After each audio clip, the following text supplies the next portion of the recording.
કયા કયા નાટકો યાદ આવે જ્યારે નાટક શબ્દ સંભળાય? એવો જ વિચાર આવ્યો કે નાટકથી શરૂઆત થવી જોઈએ, કારણ કે મારી એક્ટિંગ કરિયરની શરૂઆત નાટકથી થઈ. હિમરની ગીતા મારી દિલની બહુ નજીક છે, કારણ કે પાત્ર ક્યાંક ને ક્યાંક મેં કરતી વખતે મારા ગ્રાન્ડફાધર, મારા દાદાના લાઈફથી ઇન્સ્પાયર થઈને મેં લીધું. એક વખત હું સિનેમાથી ઇન્ટ્રોડ્યુસ થયો એટલે મને ઓર લાલચ જાગી એઝ એન એક્ટર. હવે લાલચ વધારે સરસ વાત કહેવાની, વધારે લોકો સુધી વાત પહોંચાડવાની, વધારે વાર્તાઓ કહેવાની. સેટ પર બહુ જ બધું થતું હોય છે, બહુ જ બધો કિયોસ પણ હોય છે, અને કિયોસની વચ્ચે તમારે ફોકસ્ડ રહીને તમારું કામ કરવાનું છે. તો સ્ટેપ્સ ઉતરી રહ્યો હતો ને ઉતરતા મેં મારા મમ્મી પપ્પાને જોયેલા કે એ લોકો તાળી પાડી રહ્યા હતા અને આંખો પણ ભીની. એ દ્રશ્ય હું ક્યારેય નથી ભૂલ્યો. નમસ્કાર દર્શક મિત્રો, સ્વાગત છે આપ સૌનું ગુડ મોર્નિંગ ગુજરાતમાં. મિત્રો, તમને ક્યારે એવો પ્રશ્ન થયો કે અમારા કાર્યક્રમની શરૂઆત કેવી રીતે થતી હશે? આમ બધામાં બેસી જઈએ અને પછી કમાન્ડ આવે ફ્લોર પર, લાઇટ્સ, કેમેરા, એક્શન. ઓ કૃપાચાર્ય, સાંભળો, સંભળાય છે? આ અસંખ્ય કાક પક્ષીઓની મૃત્યુ પીડા સંભળાય છે. રાત્રિના વિભીષણ અંધકારમાં ચક્ષુ જ્ઞાન લુપ્ત કરી ચૂકેલા અગણિત નિરીહ પક્ષીઓનો સંહાર કરતા નિશાચર ઉલ્લુકનો સંતૃપ્ત શબ્દ સંભળાય છે. આ વિશાળ વટવૃક્ષની સેંકડો શાખાઓમાં ફેલાયેલો પ્રાણ કોલાહલ, સમૂહઘાતને દિશાઓને ફાડી નાખતો રૌરવ નિનાદ. આ એક્શન શબ્દ એ ઘણા બધા સંવાદો, ઘણા બધા દ્રશ્યો એકદમ એક સાથે પ્લે થઈ જતા હોય ને એવું લાગે.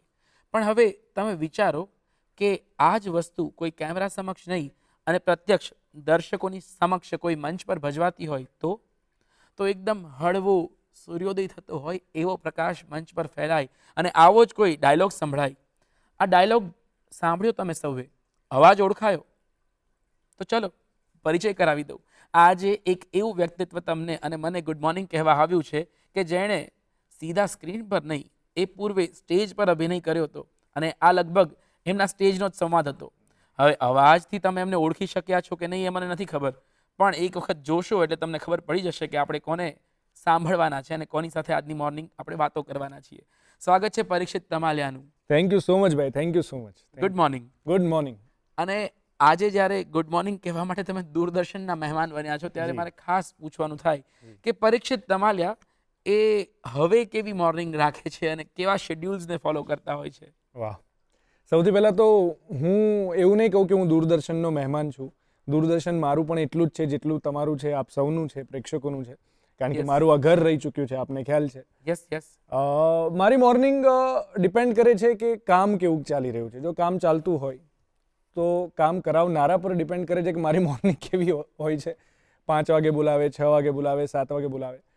નહીંતર શિયાળામાં જનરલી મને એ પ્રકારની સવાર, એ પ્રકારની મોર્નિંગ જે મારી ગુડ મોર્નિંગ થઈ જતી હોય છે, ગમે છે કે વહેલા ઉઠીને અંધકારથી લઈને સૂર્યોદય થાય ત્યાં સુધીની કસરત હોય કે હું અંધકારમાં શરૂ કરું કસરત 5, 5:30 અને સૂર્યોદય મારી સામે થાય અને સરસ મજાની કસરત પતે, ઘરે આવવાનું અને જે કંઈ જમવાનું કરવાનું હોય એ રીતે બહુ જ નોર્મલ, એકદમ નોર્મલ.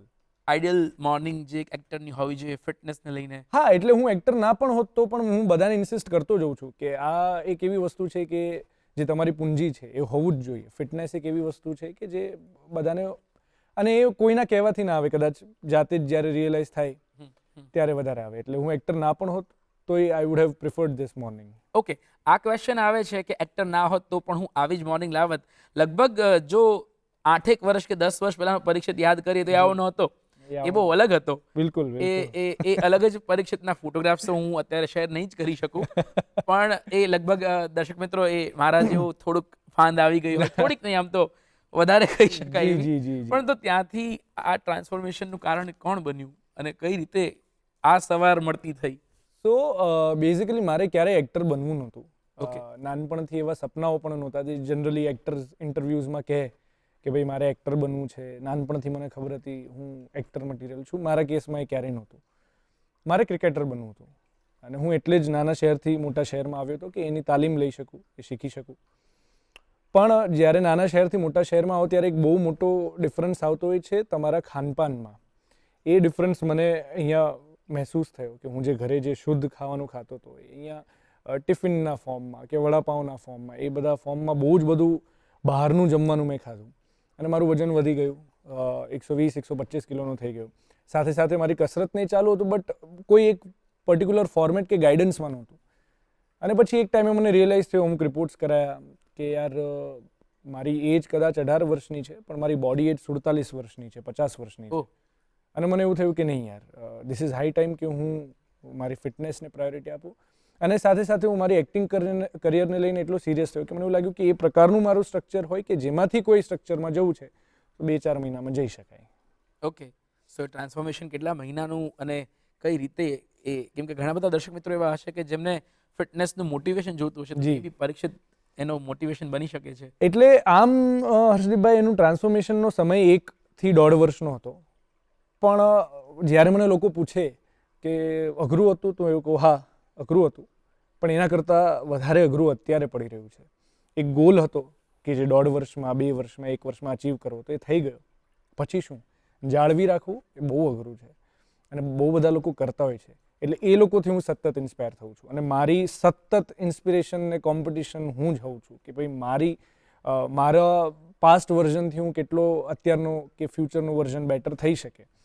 એટલે જે કંઈ લોકો જે કંઈ પણ કરવા માંગો છો, હું તો એટલું જ કહીશ કે તમે જે કરી શકતા હોય, જે કેપેસિટીમાં એ કરો. બસ તમે કોઈ પણ પ્રકારની એક્ટિવિટી શરૂ કરો, કોઈ પણ પ્રકારની હેલ્ધી લાઈફસ્ટાઈલ શરૂ કરો. કોઈને ફોલો કરી શકો છો પણ કોઈને કોપી ના કરો. જેનાથી જે બને, ચાલવાનું શક્ય છે, દોડવાનું શક્ય છે, કસરત બીજી શક્ય છે, સ્વિમિંગ શક્ય છે, જે શક્ય હોય એ કરો ને ધીરે ધીરે ઇન્ક્રીઝ કરતા જાઓ. યસ, જેવી રીતે દર્શક મિત્રોને પરીક્ષિતના આ વર્ઝનની નહોતી ખબર, એવી રીતે એક બીજું નાટકનું વર્ઝન છે જે અમે લોકોએ ઠાકોરભાઈ દેસાઈ હોલમાં પણ માણ્યું છે. બિલકુલ. અમે સામે આમ બેઠા હોય ને એ પરફોર્મન્સ ચાલતા હોય અને લગભગ એ જ એક નાટક છે, અશ્વત્થામાનો ડાયલોગ હતો, જી. જેમાં અમે બહુ મજાથી આ નાટક પણ જોયું હતું. અને એ પહેલા મને ઘેમરની ગીતા યાદ આવે છે. એ નાટક પણ એટલું જ રસથી અમે માણ્યું હતું. બિલકુલ. તો કયા કયા નાટકો યાદ આવે જ્યારે નાટક શબ્દ સંભળાય? બહુ બધા ઇન્ટરવ્યૂઝમાં જઉં છું પણ નાટકની વાત જ નથી થતી. એટલે આજે જ્યારે આપણે આવી વાત થઈ કે કોઈ સંવાદ હું બોલું, તો મને એવો જ વિચાર આવ્યો કે નાટકથી શરૂઆત થવી જોઈએ, કારણ કે મારી એક્ટિંગ કરિયરની શરૂઆત નાટકથી થયેલી. ફિલ્મોમાં હજી એ કદાચ ચૂઝ કરી શકાય, નાટકોમાં ચૂઝ ના કરી શકાય કે કયું નાટક વધારે યાદ આવે છે કે ઓછું, કારણ કે બધા જ નાટકો થકી હું અહીંયા પહોંચ્યો છું, એની પ્રોસેસ થકી હું અહીંયા પહોંચ્યો છું. પણ ઘેમરની ગીતાનું તમે જે નામ લીધું, ઘેમરની ગીતા મારી દિલની બહુ નજીક છે, કારણ કે પાત્ર ક્યાંક ને ક્યાંક મેં કરતી વખતે મારા ગ્રાન્ડફાધર, મારા દાદાના લાઈફથી ઇન્સ્પાયર થઈને મેં લીધું હતું, જેમને હું ક્યારેય મળ્યો નહોતો, પણ જેટલી મેં વાતો સાંભળી હતી એ મેં મારી રીતે ઇન્કોર્પોરેટ કરવાનો પ્રયત્ન કર્યો હતો. પ્લસ અભિષેક સર હતા, એમનું ગાઈડન્સ હતું. અને આ જેટલા પણ નાટકો સ્ટુડન્ટ થિયેટર દરમિયાન કર્યા, એ બધા નાટકો દરમિયાન એવું બધું શીખવા મળ્યું કે જે મને બહુ લેટલી રિયલાઇઝ થયું કે એવી પૂંજીઓ અમને મળી છે કે જે કદાચ આગળ જતાં અમને હવે ક્યાં મળશે ખબર નથી. તો એ નાટકના દિવસો તો ખૂબ યાદ આવે. તો જ્યારે નાટકના દિવસો યાદ આવે ત્યારે નાટકની ટીમ યાદ આવે, નાટકની ટીમો સાથે કરેલા અખતરાઓ, અનુભવો, તોફાન યાદ આવે. બિલકુલ. કે નાટક તોફાન વગર તો બનતું જ નથી. એમાં સ્ટુડન્ટ નાટકની વાત થાય તો કયો એવો કિસ્સો છે જે પહેલો યાદ આવતો હશે ઓફ ધ સ્ટેજનો?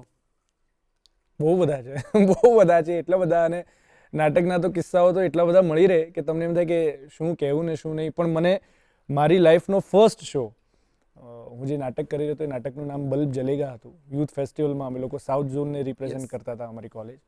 અને મારી લાઈફનો ફર્સ્ટ શો. અને યુથ ફેસ્ટિવલનો એ નિયમ કે 9થી વધારે ઓન સ્ટેજ એક્ટર્સ ના હોવા જોઈએ. ટીમ તમારી 40 લોકોની, 50 લોકોની હોઈ શકે, પણ 9 લોકોથી વધારે ઓન સ્ટેજ એક્ટર્સ ના હોવા જોઈએ. એટલે 1-2 લોકો હતા જે મેઇન લીડ્સ કરી રહ્યા હતા, અને હું 4 કેરેક્ટર્સ કરી રહ્યો હતો. કોઈ 2 કરી રહ્યા છે, કોઈ 3 કરી રહ્યું છે, હું 3-4 કેરેક્ટર્સ કરી રહ્યો હતો.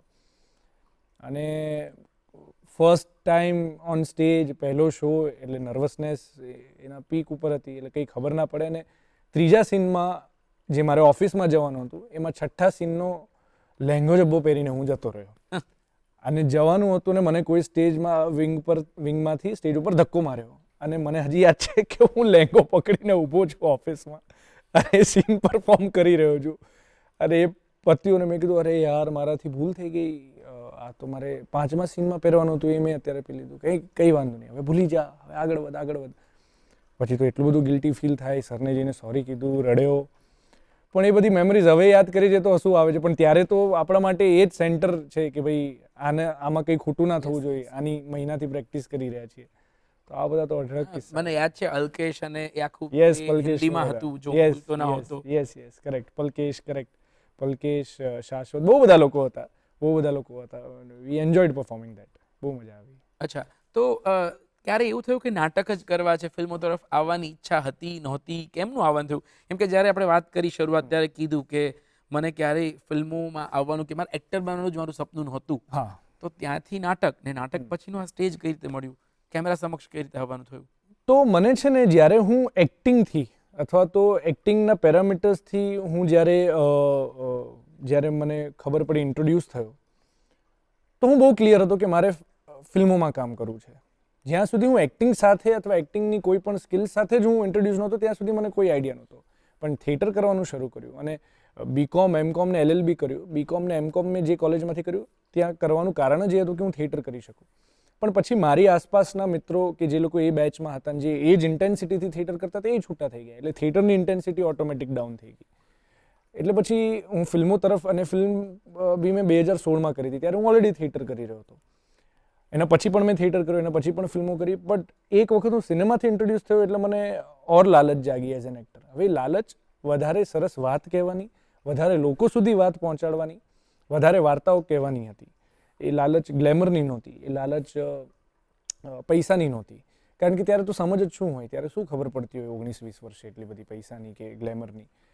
એટલે પછી મને એવું થયું કે યાર ફિલ્મો થકી તો હું વધારે લોકોને કહી શકું છું જે વાત મારે કહેવી છે, અથવા તો હું કોઈના વિઝનનો ભાગ બની શકું છું. થિયેટર એક્ટરનું મીડિયમ છે, તો આ તો ડિરેક્ટરનું મીડિયમ છે. અચ્છા, આટલા બધા લોકો, 150 લોકો એક સાથે મળીને એક વાર્તાને જીવ આપી રહ્યા છે. તો પછી હું બહુ ક્લિયર થઈ ગયો કે ના, મારે આ એક્ટર બનવું છે, અને એવા એક્ટર બનવું છે કે જે બહુ જ બધી અલગ અલગ વાર્તાઓ કહી શકે, અલગ અલગ વાર્તાનો ભાગ બની શકું. અને સરસ સરસ વાર્તાઓનો હું જો ઇતિહાસમાં નામ લખાવતો હોય તો એમાં હું પણ એક નાનો હિસ્સો બની શકતો હોય, તો કેમ નહીં. એટલે ફિલ્મો મને ઓલવેઝ વધારે એટ્રેક્ટ કરી છે. મારો બેઝ થિયેટર રહ્યો છે. થિયેટરને સિનેમાનું હું ક્યારેય કમ્પેર નથી કરતો. પણ મને ક્યારેય કોઈ પણ એવું પૂછે તો મને જે સિનેમાએ આપ્યું છે એ ખૂબ આપ્યું છે, ઘણું આપ્યું છે. ઓકે, જ્યારે વાત થઈ ગેમરની ગીતાની, ત્યારે કીધું કે દાદાને કંઈક રીતે યાદ કર્યા. તો જ્યારે આટલી બધી ઓપોર્ચ્યુનિટીઝ મળે છે વાર્તાઓ કહેવાની, ત્યારે પરીક્ષિતને કઈ વાર્તા કહેવાનું મન છે? કેમ કે ઘણા બધા દર્શકોને નહીં ખબર હોય કે પરીક્ષિત અમદાવાદની જ બાજુમાં આવેલા સુરેન્દ્રનગરમાં જન્મ્યો, ત્યાં જ એનો ઉછેર થયો છે. તો એવી કઈ કઈ વાર્તાઓ છે કે જે દર્શકો સમક્ષ કહેવાનું કે ભવિષ્યમાં જો અવસર મળે તો એ કરવાનું બહુ જ મન છે? મને એવું લાગે છે કે કોઈ પણ એવી વાર્તા કે જે હ્યુમન ઇમોશન્સને ટચ કરી શકે એ કહેવી છે. અને આમ તો દરેકે દરેક વાર્તા કોઈને કોઈ રીતે કહેવાઈ ગયેલી છે પહેલાં પણ. પણ મને એવું 100% છે કે મેક્સિમમ જે વર્ગ જે છે આપણી ઓડિયન્સ, એ છે ને બહુ જ ઇમોશનલ છે. એ લોકો બહુ જ માસૂમ છે. એ લોકોને તમે કોઈ પણ એમને ટચ કરતી વાત કરો ને તો બહુ જ ગમે છે. એટલે કોઈ પણ ફોર્મમાં હોય, કોઈ પણ ફોર્મેટમાં હોય, કોઈ પણ જોનરમાં હોય. હું એટલે અહીંયા જોનરનો જિકર નથી કરતો કારણ કે મને એવું નથી કે મારે માઇથોલોજીકલ કરવું છે અથવા તો બાયોપિક કરવી છે. વાર્તાઓ બધી જ કરવી છે, બધા જ ફોર્મેટ્સમાં કામ કરવું છે. બટ ગ્લેમરસ હોય એનું ના નથી, પણ એના કરતાં ફોર એક્ઝામ્પલ મેં ઇન્ટરવ્યૂ જેવી ફિલ્મ કરી હતી કે જે એક આખા મિડલ ક્લાસને રિપ્રેઝેન્ટ કરતી હતી. એવી કોઈ વાર્તા હોય કે જે બહુ જ બધા લોકોને રિપ્રેઝેન્ટ કરતી હોય, એ લોકોની મનોસ્થિતિને રિપ્રેઝેન્ટ કરતી હોય, લોકોના ઇમોશન્સને રિપ્રેઝેન્ટ કરતી હોય. કારણ કે આપણે ત્યાં છે ને એવરેજ અને કોમન મેનની વાતો બહુ ઓછી થાય છે. યા તો આપણે હીરો છીએ, યા તો આપણે સાવ ઝૂંપડપટ્ટીમાં જતા રહીએ છીએ. પણ જે કોમન વર્ગ છે, જે બહુ જ એવરેજ મિડલ ક્લાસ લોકો છે, જે લોકો બહુ જ બધી વસ્તુઓથી પીડાય છે, જે લોકો પાસે સૌથી વધારે કિંમતી વસ્તુ છે એમનું સેલ્ફ રિસ્પેક્ટ છે, એ લોકોની વાત આપણે બહુ ઓછી કરીએ છીએ. મને લાગે છે એવી વાર્તાઓનો ભાગ વધારે બનવું છે, એ પછી કોઈ પણ ફોર્મમાં હોય. જ્યારે મેં સુરેન્દ્રનગર કીધું તો સુરેન્દ્રનગર શબ્દ કે એ સ્થળની વાત આવે તો પહેલું શું યાદ આવે? ઘર. ઘર, મારું ઘર. કારણ કે અહીંયા મકાન છે અમદાવાદમાં, ત્યાં ઘર છે. અહીંયા ફળ્યું નથી, ત્યાં ફળ્યું હતું. અહીંયા બાલ્કની છે. સુરેન્દ્રનગરમાં માણસો વચ્ચે જે આત્મીયતા છે, એવું નહીં કહું કે અમદાવાદમાં નથી, પ્રમાણમાં ઓછી છે. અમદાવાદ તોય હું એવું માનું છું જ્યારે હું મુંબઈ જઉં ત્યારે કે અમદાવાદ બી પ્રમાણમાં ખૂબ લાગણીશીલ શહેર છે. માનવીય મૂલ્યો છે. બિલકુલ છે. પણ નાના શહેરની મજા જ એ છે કે તમે જે ગલીમાંથી નીકળો એટલે હાથ કોઈ ઊંચું કરે. એટલે ત્યાં મેં હમણાં જ એક જગ્યાએ કીધું કે સુરેન્દ્રનગરના લોકો જ સેલિબ્રિટી છે. એ લોકોને કોઈ સેલિબ્રિટીની જરૂર નથી. એ લોકો પોતે જ સેલિબ્રિટી છે. એ લોકોને પોતે જ, અને એનું કારણ બી એ છે કારણ કે બધા જ એકબીજાને ઓળખતા હોય. એટલે સુખ દુઃખમાં પહેલા હાજર થઈ જાય. તમારે ફોન કરીને બોલાવવા ના પડે. સત્યનારાયણની કથા હોય તોય એક એકના ઘરે જઈને કહેવાનું કે તમે આવજો. કોઈને ત્યાં મરણ પણ થયું હોય તોય બધી જગ્યાએ નેહડામાં વાત પહોંચી જાય કે ભાઈ આવજો. આ બધી જે વાતો છે, આ બધા જે મૂલ્યો છે એ હવે શહેરમાં નથી જોવા મળતા અને શહેરમાં કંઈક કેપ્સ્યુલ વર્ઝન જ થઈ ગયું છે. એટલે જ આપણે પેલું કહીએ છીએ ને, જીજે તેર એને બહારની વાતોનો ન ન પડે ફેર. 100%. એ સુરેન્દ્રનગર પોતાના જે કલ્ચરને લઈને ચાલી રહ્યું છે. બિલકુલ. તો જો કોઈ પ્રોડ્યુસર આવીને એવું કે પરીક્ષિત સુરેન્દ્રનગર ઉપર ફિલ્મ બનાવે છે, વાર્તા પરીક્ષિત આપે, તો કઈ વાર્તા આપશે પરીક્ષિત? અરે વાહ, ક્યા બાત હે યાર, બહુ મસ્ત સવાલ છે. દુધરેજ વડવાળા મંદિર છે અને દુધરેજ વડવાળા મંદિર છે ત્યાં લોકો, એટલે કે જે પર્ટિક્યુલરલી રબારી સમાજ જે ખૂબ માને છે, હું પોતે રબારી છું, એ દુધરેજ વડવાળા મંદિરમાં એવો નિયમ છે, નિયમ તો નહીં પણ લોકો એવી માનતા માને છે કે મને જો દીકરો ના થયો હોય અને જો કે મને દીકરો થશે, મને 2 દીકરા થશે, તો એક દીકરો હું દાન કરીશ. આ જ્યારે મને પહેલી વાર ખબર પડી, અને બની શકે કે કદાચ હું આમાં ક્યાંય ખોટો હોઉં તો મને માફ કરે, પણ મને જેટલી જાણકારી છે એ પ્રમાણે આવી જ વાત છે. આ જે વાત છે એ મેં જ્યારે ફર્સ્ટ ટાઈમ સાંભળી તો હું હલી ગયો હતો. મેં કીધું યાર આવું તો કેવી રીતે બની શકે, પણ લોકો કરે છે. અને એ વસ્તુ ત્યાંની આસપાસના લોકોને, એ લોકોની વિચારશ્રેણીને, એ ત્યાંના ઇમોશન્સને મને એવું લાગે છે કે બહુ રિપ્રેઝન્ટ કરે છે. કારણ કે આ બહુ ડેરિંગવાળું કામ છે ભાઈ, આવું કરવું, આવી માનતા માનવી એ જ પહેલાં બહુ ડેરિંગવાળી વાત છે, અને એ પછી માનતા ફૂલફિલ કરવી એ પણ એટલી ડેરિંગવાળી વાત છે. એટલે કલ્ચરલી મને બહુ સોલિડ વાત લાગે છે. એને લઈને લોકોના પોતપોતાના પરસેપ્શન્સ હોઈ શકે, પણ આને લઈને જો કોઈ સરસ મજાની વાર્તા લખાય, સ્ક્રિપ્ટ લખાય તો સરસ બની શકે. કારણ કે સુરેન્દ્રનગરની જ વાત છે, એટલે ત્યાંના લોકોની પણ વાત એમાં છે.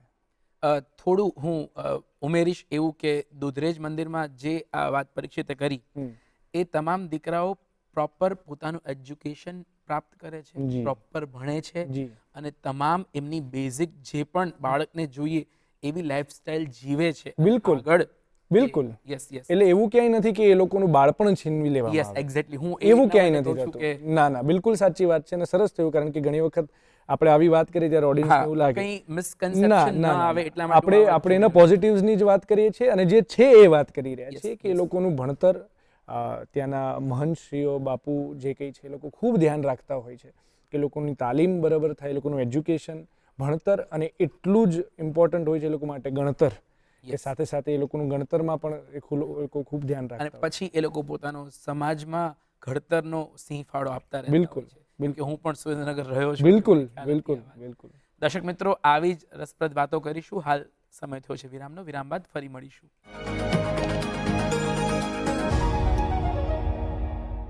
વિરામ બાદ આપનું સ્વાગત છે ગુડ મોર્નિંગ ગુજરાતમાં. આપણે વાત કરી રહ્યા છીએ પરીક્ષિત તમાલિયા સાથે.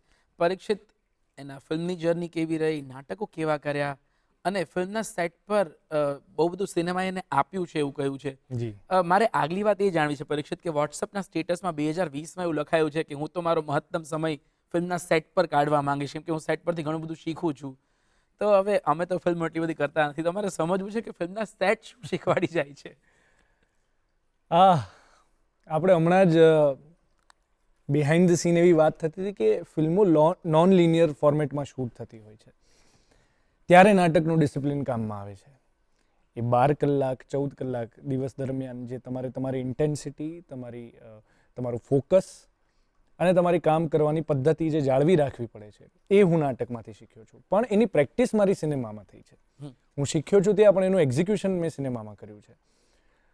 લોકોને પૂછીએ એટલે આવું કહે ખરા કે બહુ મજા મસ્તી કરતા હોઈએ છીએ, બહુ જ અમે પ્રેન્ક્સ કરતા હોઈએ છીએ. મારા માટે એવું બહુ ઓછું થતું હોય છે, કારણ કે સ્કૂલિંગ એ રીતનું થયું છે કે ભાઈ કામ પર ગયા છીએ, એ અમારી જોબ પ્લેસ છે, તો પહેલાં એને ધ્યાનમાં રાખીને જે કંઈ અમારે કામ કરવાનું છે, જે કંઈ અમારે પીરસવાનું છે અમારા ડિરેક્ટરને અને પછી ઓડિયન્સને, એ પહેલાં થવું જોઈએ. પછી મજાક મસ્તી થતી હોય, ટાઈમપાસ જેને કહેતા હોય થતો હોય તો ઠીક છે, પણ એ ટાઈમપાસ કરવાની જગ્યા નથી. એટલે મારા માટે તો એ સરસ્વતીનું મંદિર જ છે કે જ્યાં જઈને અમારે પૂજા અર્ચના કરવાની છે. આપણે કલાકાર છીએ તો એ રીતે આપણે કામ કરીએ.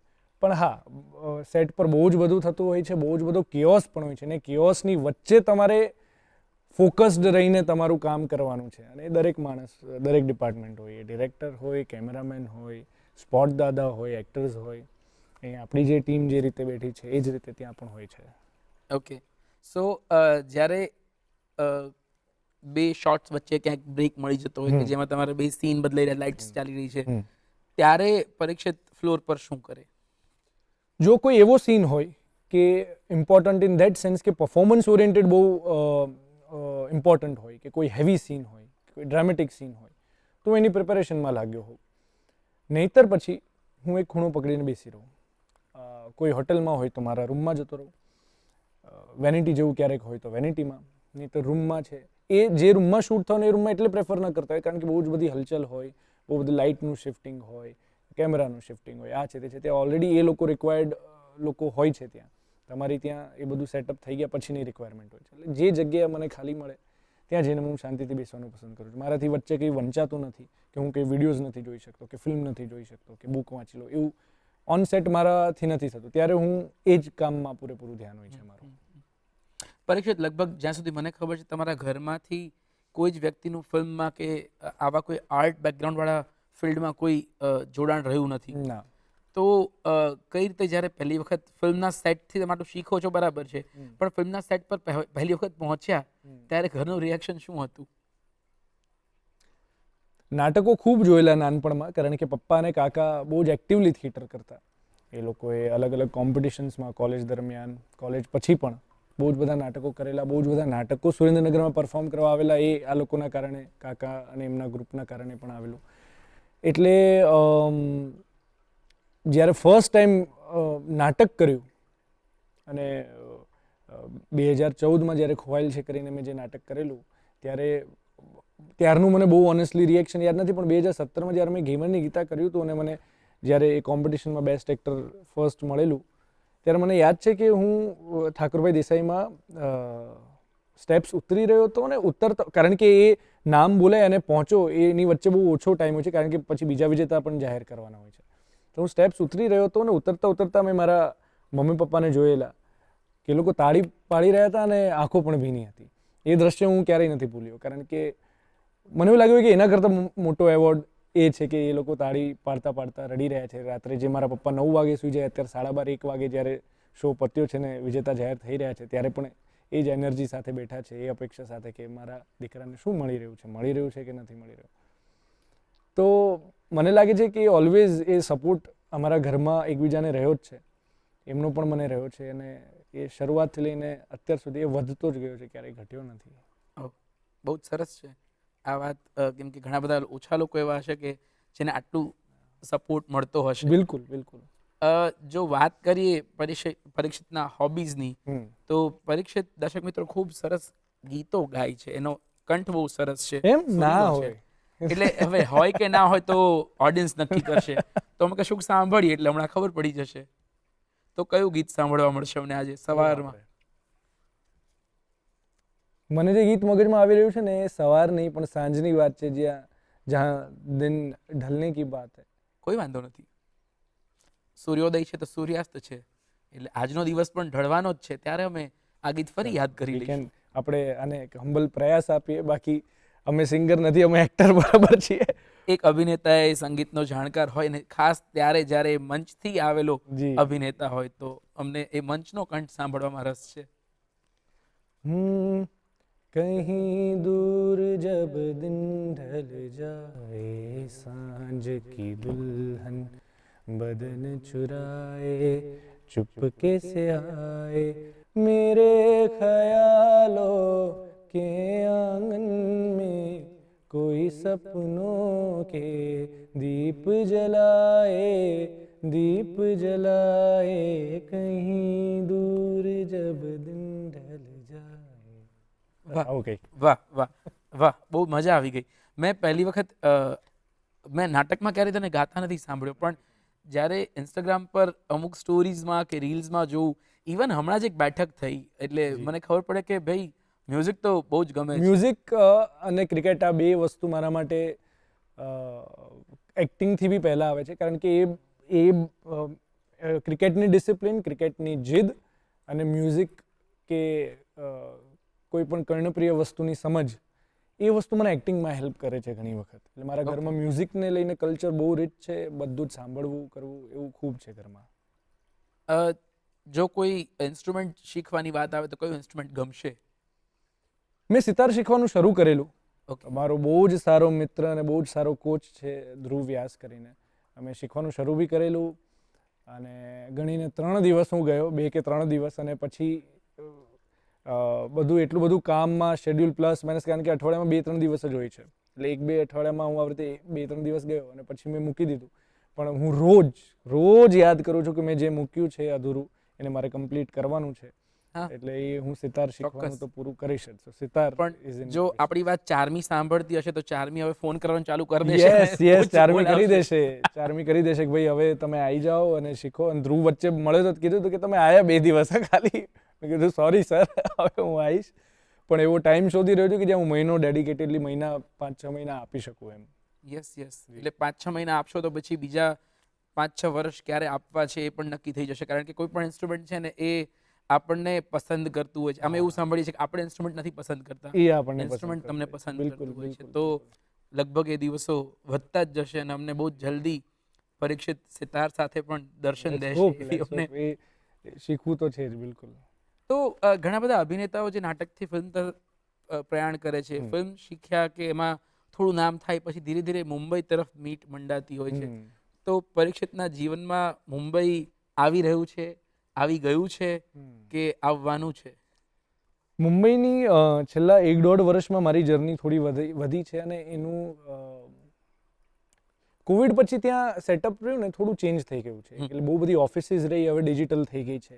જે ત્યાં એક ફોર્મેટ હતું કે ત્યાં જઈને તમે લોકોને મળો, એમાં પણ બહુ બધા ફેરફાર આવ્યા છે. યસ એટલે મેં જે કે 2-4 પ્રોડક્શન હાઉસીસ ત્યાંના હોય અને એ લોકોએ ગુજરાતી ફિલ્મ બનાવી, એ લોકો જોડે કામ કર્યું હોય, એમના થકી અમુક ડિરેક્ટર્સ થકી મને જે જાણકારી મળી, જે મારી સમજ પ્રમાણે હું સમજુ, એમાં મને એવું લાગે છે કે મારે શિફ્ટ નથી થવું. હું અહીંયા મેક્સિમમ ટાઈમ રહીશ અને મહિનાનો એક ચંક હું ત્યાં સ્પેન્ડ કરીશ. અને એ ચંકમાં હું લોકોને મળીશ. મારી વાર્તાઓ છે એ લોકો જે મને કહી રહ્યા હોય, મને જે યોગ્ય લાગતું હોય, એ લોકોને જે યોગ્ય લાગતું હોય, એના વિશે થોડી ચર્ચા થઈ શકે. પણ મુંબઈ શિફ્ટ થવું એ મારા મગજમાં, શહેર તરીકે મને મુંબઈ થોડું ઓછું ગમે છે. મને મુંબઈ એટલું આકર્ષિત નથી કરતું. અને મને એવું લાગે છે કે અમારી એક્ટર્સની કર્મભૂમિ મુંબઈ જ છે. ઇન્ડિયામાં તો ખરી જ. પણ મને એવું પણ લાગે છે કે ગુજરાતનું મુંબઈ અમદાવાદ છે. ગુજરાતી ફિલ્મોનું મુંબઈ અમદાવાદ જ છે. એટલે એ જે મારો બેઝ છે તો સંપૂર્ણ રીતે અહીંયા જ છે. પણ હું પરમનન્ટલી તો મુંબઈ શિફ્ટ થઈ શકીશ કે કેમ, એ મનથી તો અત્યારે નથી લાગતું. પણ કર્મ જો લઈ જાય અને કરાવે જ શિફ્ટ તો વસ્તુ અલગ છે. મુંબઈ પહોંચી ગયા પછી જો એવો વિકલ્પ મળે કે પરીક્ષિતને કોની સાથે કામ કરવું છે, તો કયા દિગ્દર્શક હશે કે કયા કો એક્ટર્સ હશે? કેમ કે આપણે સવારમાં વાતો કરીએ છીએ, હમણાં જ સપનું પૂરું થયું હોય ને ફરી સપનાની જ વાત આવે તો? દિગ્દર્શક તો બહુ બધા છે, પણ મને અનુરાગ કશ્યપથી માંડીને રોહિત શેટ્ટી આ બંને પ્રકારના દિગ્દર્શક જોડે કામ કરવું છે. કારણ કે મને એવું લાગે છે બે બહુ એક્સ્ટ્રીમ પ્રકારની ફિલ્મો બનાવે છે અને એની વચ્ચે જેટલા પણ છે. મને ખૂબ ગમતા ડિરેક્ટર હતા એવું નહીં કહું, પણ ખૂબ હજી પણ ગમે છે. પણ છેલ્લી અમુક ફિલ્મો કરતાં એમની પહેલાંની બહુ ગમતી એ છે આશુતોષ ગોવારેકર. મને લગાન ને સ્વદેશ ખૂબ ગમતી ફિલ્મો છે, અતિ પ્રિય ફિલ્મો છે. રાજકુમાર હિરાની, ઓફકોર્સ. મારે ફિમેલ ડિરેક્ટર સાથે કામ કરવું છે કારણ કે મને એવું લાગે છે કે એ લોકો જે સેન્સિટિવિટી લાવતા હોય છે એ ઘણી વખત, હું એવું નહીં કહું કે મેલ ડિરેક્ટર્સ નથી લાવતા, પણ એ અલગ જ પ્રકારની એક સેન્સિટિવિટી, એ લોકોની અપ્રોચ, એ લોકોની સ્ક્રિપ્ટ પ્રત્યેની સમજ. કો એક્ટર્સમાં બી અગેન બહુ જ બધા છે, પણ એક નામ તો મારે લેવું જ છે. 2 નામ. કારણ કે એક એવું છે કે જે નાનપણથી હું જેમનો આશિક ગાંઠ્યો રહ્યો છું, એ છે સલમાન ખાન. નાનપણથી હું બહુ જ ગાંડો રહ્યો છું સલમાન ખાન પાછળ. અને બીજું એવું કે જે દરેકે દરેક ગુજરાતીનું ગૌરવ છે, જેમણે ગુજરાતનું નામ રોશન કર્યું છે. અને મને એવું લાગે છે કે I look up to him a lot as an actor, is Pratik Gandhi. મને એવું લાગે છે કે પ્રતિકભાઈ એ બહુ જ બધા લોકોને, લગભગ ગુજરાતને રિપ્રેઝેન્ટ કરે છે. યસ તો એ એને ઇન્સ્પિરેશન છે પ્રતિકભાઈ. તો અને પ્રતિકભાઈને ફ્લોર પર જોવા એ તમને ઘણું બધું શીખવાડી જાય. 100%. અને ડિસિપ્લિન એટલે બિલકુલ, એટલે પ્રતિક ગાંધી પાસેથી તમે ખાલી એક્શન ને કટ વચ્ચે નહીં, એની સિવાય પણ બહુ બધું શીખી શકો એવું છે. તો પ્રતિક ગાંધી સર સાથે જો કામ કરવાનો મોકો મળે, અને આઈ એમ મેનિફેસ્ટિંગ કે મળશે જ જલ્દી, આઈ એમ વેરી શ્યોર.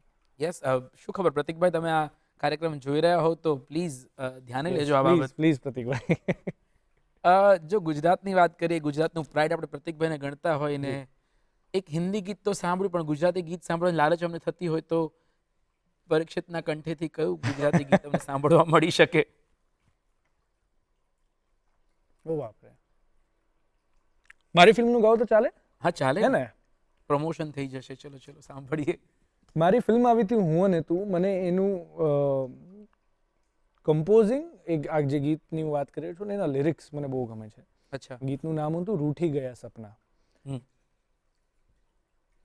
તો એનો વચ્ચેનો અંતરો કંઈક એવો છે જે જીગરદાન ગઢવીએ ગાયો છે, જે અહીંયા આવી ચૂક્યા છે, એટલે એમના ગાયા પછી હું ગાઉં એ તો થોડી ગુસ્તાખી જ થઈ જાય. જીગરા સાથે મેં જ વાતો કરી હતી, એટલે મને ફરી course. જીગરાનું ગાયેલું ગીત સાંભળવું ગમશે. કોઈ આંખોને ચોરી ગયું છે જેમાં લખી તી જિંદગી, અંજાની રાહોમાં રહી ના ખબર કે સામે મળી તી જિંદગી. એકવાર શોધી આપો કોઈ તો મને, લાગણી હતી જે સાથમાં, એકવાર લઈને જાઓ કોઈ તો મને, જ્યાં શરૂ કરી તી વાર્તા, રૂઠી ગયા રે સપના, છૂટી ગયા રે અપના. વાહ વાહ વાહ. તાલીમ લીધી છે ખરી ક્યારે ગાવાની? કોઈ તાલીમ નથી લીધી. મારા ઘરમાં બધા જ સુરીલા લોકો છે. Starting with my mother. મારા મમ્મી ખૂબ સુંદર પહેલેથી ગાય છે, અને કોલેજમાં મારા પપ્પા નાટકો કરતા, મારા મમ્મી ગીતો ગાતા. એ લોકો મળ્યા, એ લોકોને પ્રેમ થયો, અને એ લોકોની લવ મેરેજ થઈ. આવી રીતે અમારા ઘરમાં પરફોર્મિંગ આર્ટ્સને લઈને કે કોઈ પણ પ્રકારના આર્ટને લઈને કલ્ચર નાનપણથી જ એટલે રહ્યું છે. એટલે આઈ થિંક એ મમ્મીનું વારસો, અને પપ્પા પણ સુરીલું ગાય છે.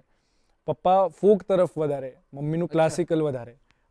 હવે હું તફાવત કરી શકું છું એ લોકોની સમજણને, ચોઇસીસને જોઈને. તો ફોક ગીત ગાવાનું કહીએ, ચલો હવે ત્રીજું આવે. અરે ભાઈ, તો પપ્પા તરફથી જે પપ્પા છે ને પપ્પા ફોક ગાતા જ નથી. તમને એવું લાગ્યું ને કે હું ફોકની વાત કરી? ના, પપ્પા ગાતા જ નથી. જો અહીંયાથી ઘર નજીક જ છે, હું આવીને તપાસ કરીને પછી ગવડાવું એના કરતાં સારું છે કે અમે ફોક સોંગ સાંભળીને. અરે બાપ રે યાર, આ તો બધું આઉટ ઓફ સિલેબસ આવે છે. એને જ મજા. આના કરતાં મારે પૂછી લેવાનું હતું કે શું શું.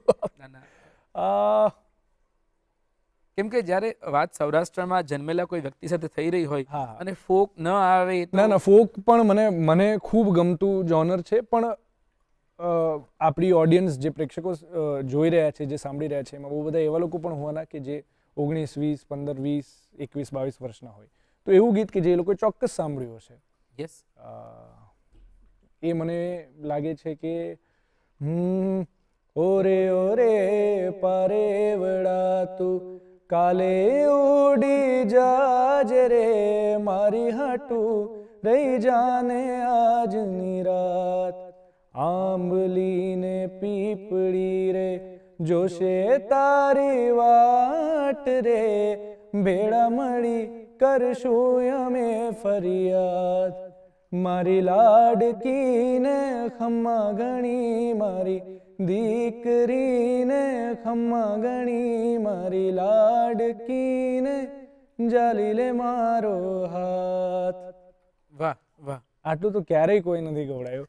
મને ખબર નથી કે આના પછી, આ ઇન્ટરવ્યુ પછી સ્ક્રિપ્ટ્સની ઓફર જવાની છે કે સિંગિંગની વધારે પણ હોઈ શકે બંને આવે અને એવું થાય.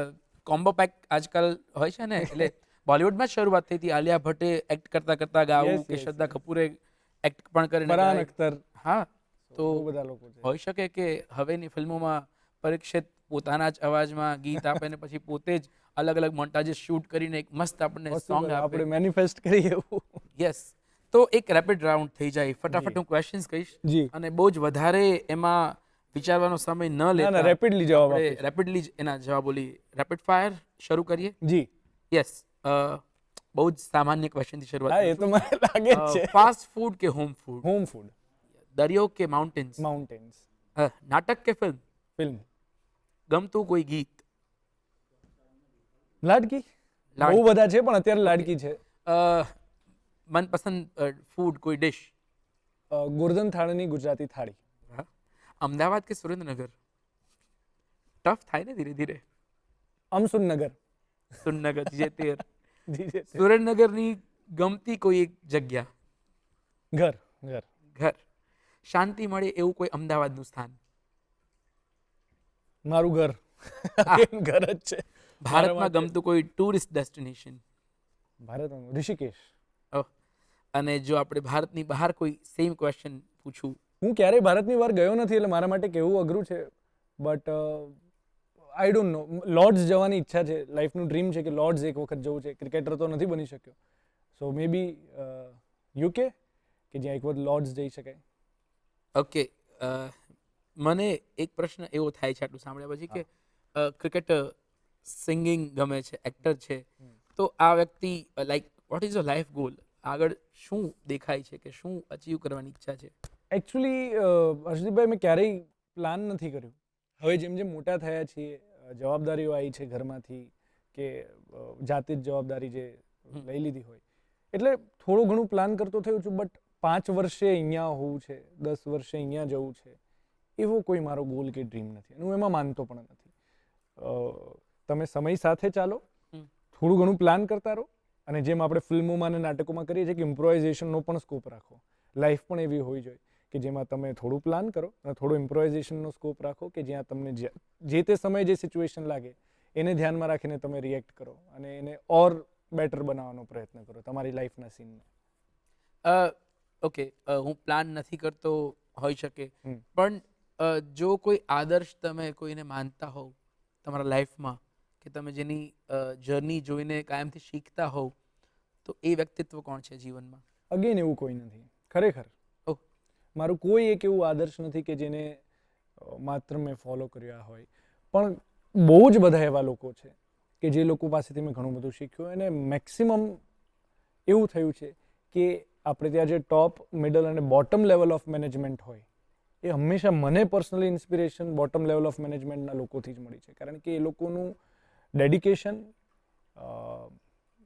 એ લોકો જે સામે આપી રહ્યા છે, એ લોકો જે ખર્ચી રહ્યા છે, એમની સામે એમને જે મળી રહ્યું છે ને બહુ ઓછું છે. એમાં આટલો ફરક હોય છે. એટલે મને હંમેશા એવું થયું છે કે જો આ લોકો આટલું બધું કરી રહ્યા છે તો આપણે તો કેટલા પ્રિવિલેજ છીએ. પછી આને તમે કોઈ પણ રૂપમાં કહી શકો છો. એ તમે રોડ ઉપર જતા કદાચ જ્યારે મેં ગોર્ધન થાળની વાત કરીને કોઈને કદાચ 3 દિવસ વાસી રોટલો મળી ગયો છે ને એને એનાથી પણ ટાઢક મળે છે, કે એનાથી પણ પેટ ભરાય છે, તો એ પણ ઇન્સ્પિરેશન છે. તમે તમારી ગોર્ધન થાળની થાળી કદાચ મિસ કરીને ઘરનું જમવાનું એની સાથે શેર કરી શકતા હોય તો એ કરો. આ પ્રકારની મને પર્સનલી બહુ ઇન્સ્પિરેશન લાગે છે. એટલે મારું કોઈ એક એવું આદર્શ વ્યક્તિ નથી ને હું એ ફોર્મેટમાં બી નથી માનતો કે કોઈ આદર્શ હોવું જોઈએ. કારણ કે એને લીધે છે ને માણસો બહુ જ પરફેક્ટ થવાનો પ્રયત્ન કરે છે. પરફેક્ટ ના હોવું જોઈએ માણસે ભૂલો કરવી જોઈએ. ગંભીર ભૂલો ના થાય તો સારું, પણ ભૂલો કરે, શીખે ને આગળ વધે ને બીજાને લઈને સાથે ચાલે. બહુ જ સુંદર વાત કરી કે પરફેક્ટ થવાની ઘેલછામાં બંધાઈ નથી જવું. બંધાઈ નથી જવું. મોકળું આકાશ હોય અને ઉડવાની જ્યાં તક મળે ત્યાં ઉડતા રહીએ, બિલકુલ. ભૂલો કરતા રહીએ, શીખતા રહીએ. એક અભિનેતા તરીકે બહુ જ સરસ અવલોકન હોય છે. તો પરીક્ષિતની એઝ એક્ટર હવે આવનારી કઈ ફિલ્મો છે જે દર્શકો માણશે? અત્યારે હમણાં જ આવા દે રિલીઝ થઈ અને એના પછી હવે વાંકી ચૂકી લવ સ્ટોરી આવવાની છે. આ બંને ફિલ્મોનો પ્રકાર એવો છે કે જે ઓડિયન્સને ખૂબ એન્ટરટેન કરે. અંતે ફિલ્મોનું જે મૂળ ઉદ્દેશ્ય છે લોકોને એન્ટરટેન કરવું. આપણે એવું પણ સમજી લેતા હોય છે કે એન્ટરટેન કરવું એટલે હસવું. ના, કોઈ પણ રીતે તમને રાજીપો ફીલ થાય, કોઈ પણ રીતે તમને એંગેજિંગ ફીલ થાય. તો મને એવું લાગે છે કે આ બંને ફિલ્મોમાં એ પ્રકારની તાકાત છે. આવા દે તો આવી અને હવે વાંકી ચૂકી લવ સ્ટોરી, કે જે ફેમિલી એન્ટરટેનર છે, જે તમે તમારા પરિવાર સાથે, તમારા મિત્રો સાથે ટોળામાં જઈને જુઓ. એના પછી જે હું 1-2 વાર્તાઓ લગભગ જે કરી રહ્યો છું એ એટલી સુંદર વાર્તાઓ છે, એટલી રૂટેડ વાર્તાઓ છે. જે એક ફિલ્મ જે હું સવા વર્ષ પહેલાં કરવાનો હતો ને હવે અમે લોકો એના ઉપર ફાઇનલી બહુ બધું કામ કર્યા પછી હવે કરી રહ્યા છીએ. એટલી બધી રૂટેડ ને એટલી બધી સરસ વાર્તા છે કે હું જેન્યુઅલી આઈ કાન્ટ વેઇટ કે હું ક્યારે એનું શૂટિંગ શરૂ કરું ને ક્યારે અમે લોકો સુધી પહોંચાડીએ, કારણ કે મને એવું લાગે છે અગેન જેમ આપણે હમણાં વાત થઈ એમ કે બહુ બધા લોકોને રિપ્રેઝેન્ટ કરતી વાત છે, બહુ બધા લોકોના ઇમોશન્સને રિપ્રેઝેન્ટ કરતી વાત છે. સો આ રિલીઝ થશે એના પછી 2 ફિલ્મોનું શૂટ શરૂ થશે. તમને આવનારી ફિલ્મોની શુભેચ્છાઓ. Thank you. તમને જે ફિલ્મો બનાવવી છે, જે વાર્તાઓ તમે જી, કીધું બહુ જ જી. નજીક છે તમારા હૃદયની, જી. એના માટે પણ શુભેચ્છાઓ. Thank you અમે so much. ઈચ્છીશું કે અમારા તમામ દર્શકો જે તમને સાંભળી રહ્યા છે જી. એ બધા જ તમારી ફિલ્મને ઝીલે અને વધાવી લે. વાહ, થેન્ક યુ સો મચ. દર્શક મિત્રો, આ હતી આપણી વાતચીત પરીક્ષિત તમાલિયા સાથે. પરીક્ષિત, ખૂબ ખૂબ આભાર. તમે ગુડ મોર્નિંગ ગુજરાતમાં આવ્યા અને દૂરદર્શનના તમામ દર્શકોને આટલી સરસ એક સવાર આપી. ખૂબ ખૂબ આભાર. ના આપનો ખૂબ ખૂબ આભાર. અહીંયા આવીને મને ખૂબ આનંદ થયો, કારણ કે ઘર વાપસી થઈ છે મારી, અહીંયાથી શરૂઆત થયેલી મારી, અને અહીંયા જ હું પાછો આવ્યો. અગેન તમારી સાથે કોઈ પ્રોફેશનલ ટર્મ્સ ખાલી માત્ર નથી મારા, એટલે તમારી સાથે વાત કરવાની પણ ઓર મજા આવી, અને આઈ હોપ કે આપણને જેટલી મજા આવી છે એટલી જ પ્રેક્ષકોને મજા આવી હશે. પણ thank you so much. Thank you.